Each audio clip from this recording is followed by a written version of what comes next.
Chad's military government has signed a deal with more than 40 opposition groups to launch national peace talks later this month, although the main rebel outfit refused to take part. After 5 months of mediation efforts by Qatar, the main rebel Front for Change and Concord in Chad, FACT, announced hours before the ceremony at Doha Hotel that it would not sign the deal. Under the agreement, Mahamat Idris Debby's Transitional Military Council and hundreds of opposition representatives will launch a national peace dialogue in the capital, N'Djamena, on August 20th. The dialogue aims to agree the schedule and rules for a presidential election that Debby has promised by October. FACT and other opposition groups have demanded that he announce that he won't be standing in the election. Debby has said this can only be negotiated in N'Djamena. 43 of the 47 groups who remained at the end of the mediation signed the accord to start national talks.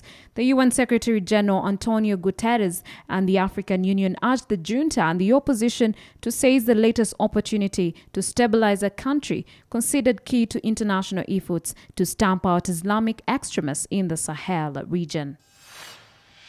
The U.S. Secretary of State Antony Blinken and South Africa's Foreign Minister Naledi Pandor have both stressed the historic ties between their two countries ahead of bilateral talks in Pretoria. Mr. Blinken and Ms. Pandor also highlighted the importance of their cooperation in areas such as trade, investment, health, and science. But the elephant in the room was the war in Ukraine.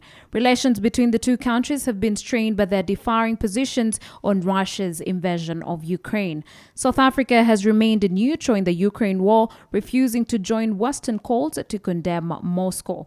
While neither mentioned it explicitly, Ms. Pandor did state that the world is going through an extraordinarily difficult period, listing conflict as one of the challenges. She also said that diplomatic efforts were necessary in order to resolve the conflict. The foreign minister also acknowledged that she and Mr. Blinken had very frank discussions where at times they wouldn't agree, but has not broken their friendship, and further went on to say that it has made it stronger.